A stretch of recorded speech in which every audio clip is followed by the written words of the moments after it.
Tyson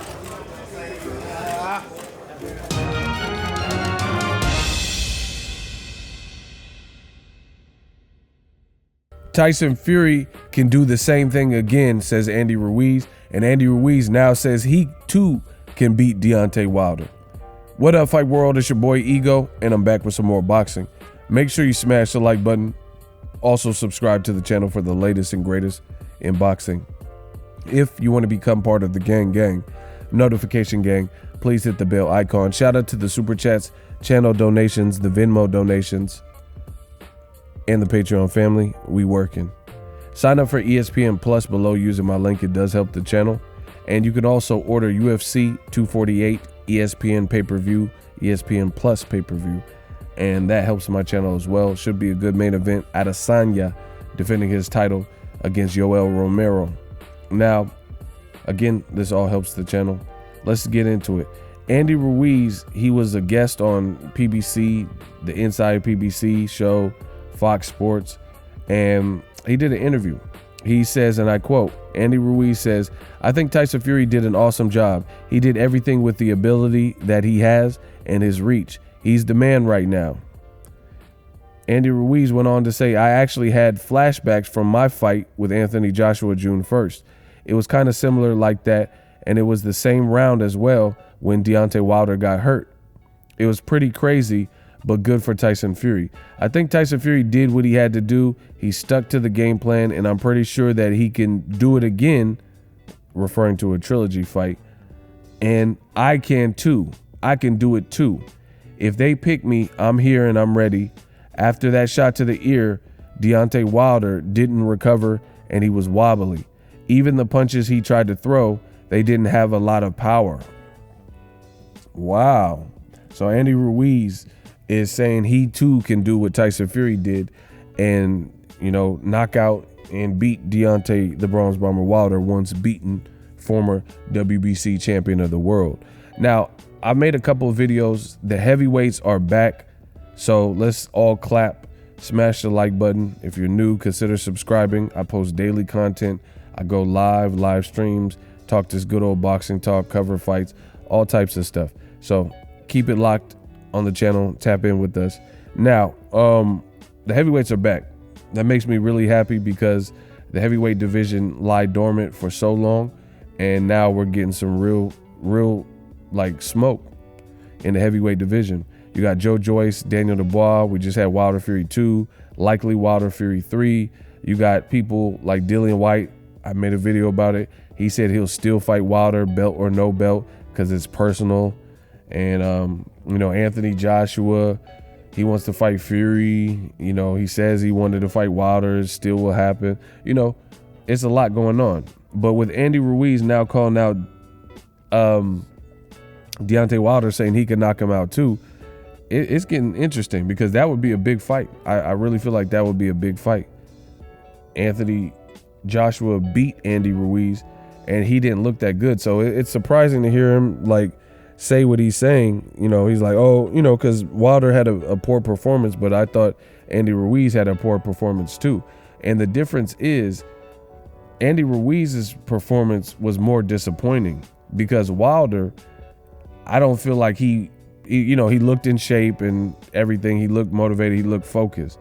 Andy Ruiz, I think he really could have beat Anthony Joshua, but he kind of squandered the opportunity by overeating and, taking shots and drinking alcohol, whatever he was doing, partying, staying up late, just not being a disciplined fighter. So to me, Andy Ruiz's loss was just as bad, if not worse, because the battle was lost from within. I did a 7 reasons and everything, picked Andy Ruiz to duplicate what he did in June. But him and Wilder is still a big fight. They're both aligned with the same people. I do think Wilder will likely exercise and trigger the immediate rematch. So that is more of a pressure situation. But if he decides that he doesn't want to go face Tyson Fury, which is extremely high risk, I give Wilder the same advice and the same constructive criticism that I gave Joshua. It's a must-win scenario. That's just how boxing is perceived. It's a high-pressure situation. If you go in with the guy that just beat you And you said the costume was too heavy, and you weren't hurt by his punches. Previously said he was pillow fisted. Said he didn't hurt you. Said the costume and your legs were dead. You can't lose again. So it'd be like Isaac Dogbe versus Navarrete. If he were to lose a second time back to back to him, or it'd be like Chocolatito versus Sor Rungvisai. You said the first thing was a fluke or a mistake, and then Rungvisai beat Chocolatito Roman Gonzalez even worse in the rematch and stopped him. So anytime a fighter is in that type of dire straits, like it's a do or die kind of situation. That's just the culture we live in with this boxing in the digital age. They don't treat them like the UFC guys where they have 10, 12 losses and still have a fan base. Your fan base is like, what have you done for me lately? And if you're on losing tears, it's not good in boxing. People they've already started writing Wilder off now. So I don't know what he's going to decide to do with Tyson Fury, because obviously Tyson Fury is looking like the biggest challenge for anybody in the heavyweight division based on the way he fights, his frame, his size, his confidence now, him being the champion, him having touched every single heavyweight belt, beating Klitschko. He touched most of the belts. He's now the Ring Magazine and WBC champ.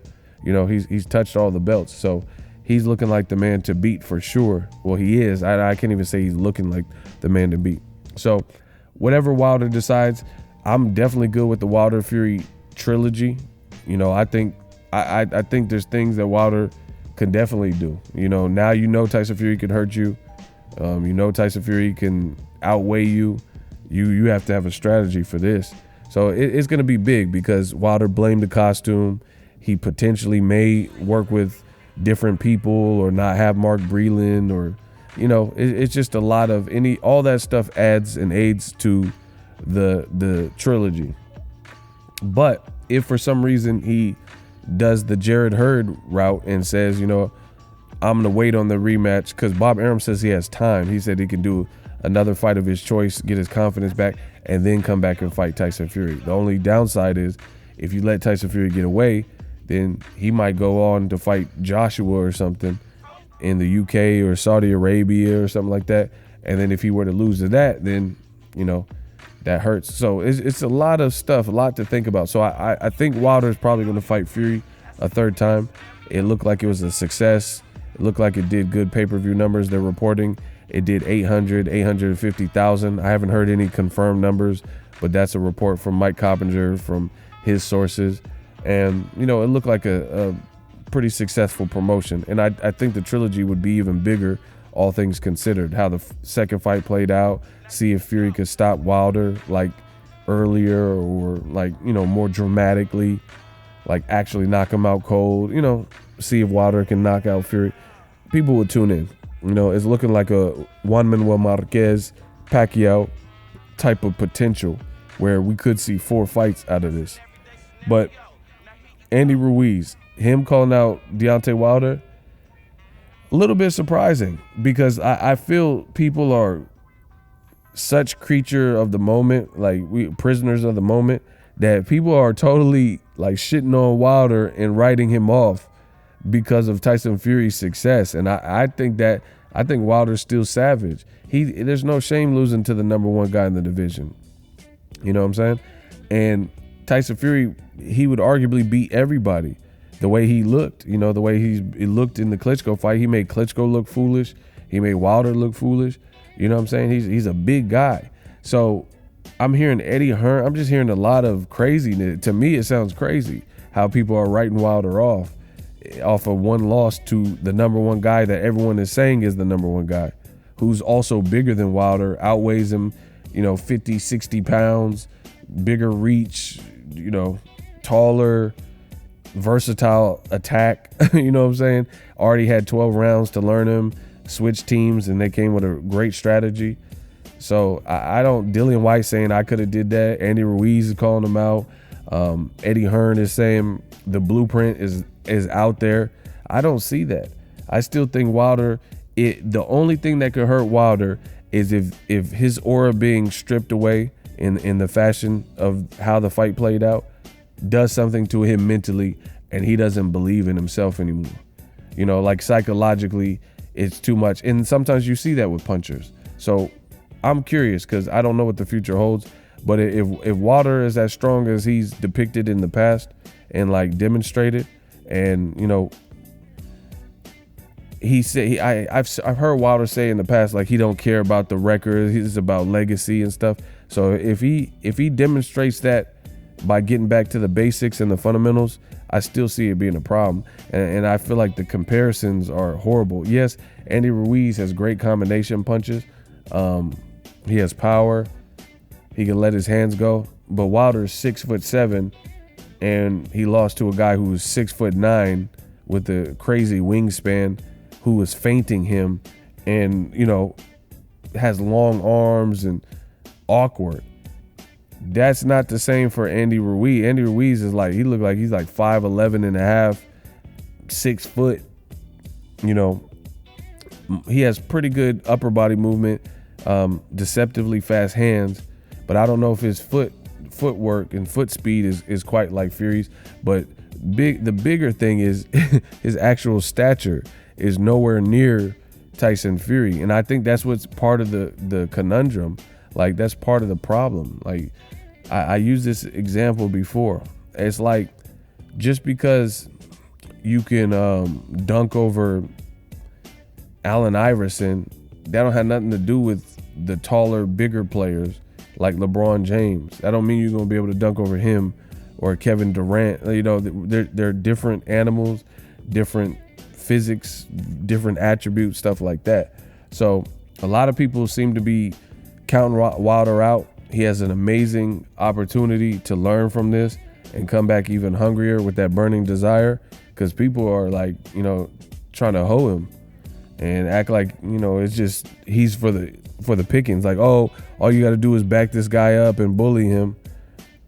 I mean, I don't see that, because Fury, he had a man-style approach, and he was willing to walk through fire and walk through that front door. Even tasted a pretty decently vicious right hand in the first round, and you know, Wilder was waiting. Now Wilder, he might not wait anymore. He might go back to Savage Wilder, you know, and I think he was caught off guard by Fury. So, you know, I can't wait to see how this all plays out. But it's insane to see everybody's calling out Wilder. But maybe it's a blessing in disguise, because before it didn't seem like this many people wanted to fight him. You know, they weren't like chomping at the bit, but that's boxing for you. Same thing happened with Errol Spence. You know, for a while, Errol Spence was calling out all the top welterweights. And then when Sean Porter, you know, he had a tough fight with Sean Porter, and then they seen the Mikey move up and fight him, and then Mikey didn't get knocked out. You know, it kind of gave some welterweights confidence. Like, oh, hey, okay, Mikey moved up, and he was hurt, but he didn't get knocked out. So now people have the confidence to fight Errol Spence. Golovkin, to his credit, he did go through this for a period of time too.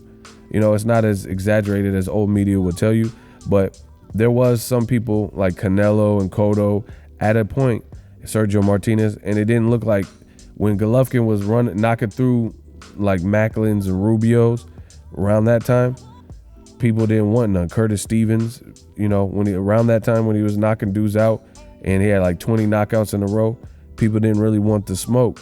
And then after Kell Brook jumped up and, you know, Danny Jacobs arguably beat him, and so now you start seeing people more willing to fight him. So, you know, it's just a fight game. That's why it's important that you stay disciplined and have good showings, because as soon as vulnerability is shown or lost, people start thinking it's sweet. So Wilder got to remind some folk. Let me know what you guys think. Andy Ruiz versus Deontay Wilder. Me personally, I think it's a totally different fight than the Tyson Fury, just based off the size alone. Andy Ruiz, him getting on the inside is going to be more of a concerted effort, because he's not faster, nor does he move greater than Tyson Fury or have the bigger frame. So I feel like it's going to be additional steps for someone like him to get on the inside. Plus, like I said, boxing doesn't work like that. Triangle theories. You have to have this guy's chin, this guy's speed, this guy's ring IQ, this guy's defense. Because Tyson Fury, when he got hit with the right in the first round, he rolled it off his shoulder. He like rolled with the punch to lessen it and take a little bit of the steam off of it. But some guys don't have that defense. Like Andy Ruiz, at least in his last performance, Joshua was hitting him with flush rights. You can't let Wilder hit you with a flush right. And to me, the other thing that people are like overstating, Wilder looked bad, but he also looked like something was wrong with him. You know, people are so quick and anti this costume and, oh, you're making excuses and stuff like that. But it literally looked like something was wrong with his equilibrium, or he couldn't stand. So you can't imagine, at least I can't imagine, all of his fights are going to look like that where he doesn't have no legs. I don't think his legs are shot from years of wars or something.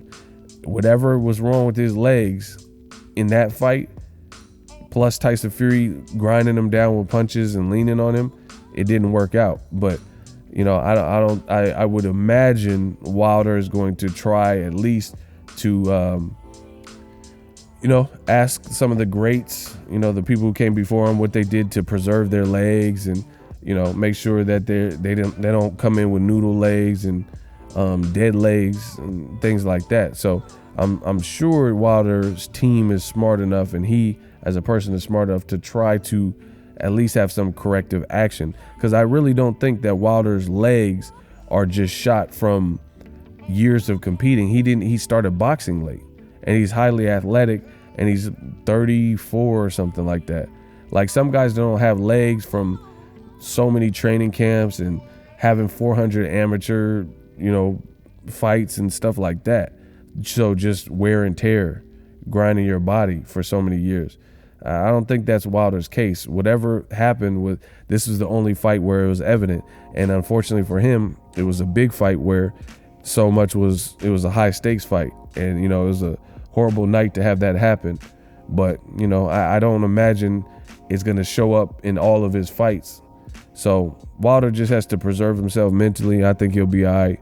Let me know what you guys think. Drop your thoughts in the comment section. Andy Ruiz calls out Deontay Wilder, thinks he can do what Tyson Fury did. If Wilder does not fight Tyson Fury 3 straight away, I need to see that Ruiz Wilder. That's a great PBC fight. You know, put that on PBC on Fox or Showtime, whatever you got to do, because I think that's a big fight still. Two former champions. Let me know what you guys think. Drop your thoughts in the comment section. If you love what I'm doing, smash the like button. As always, hate, comment, and subscribe. Till next video is Ego. Signing off. So if you enjoyed this video and want more content like this on the channel, you can show your appreciation by going to the PayPal donate button or the YouTube support button, and you can donate any amount that you feel is equivalent to the value of this video. Much more to come. Thank you guys for your support. Boxing Ego, the future of boxing.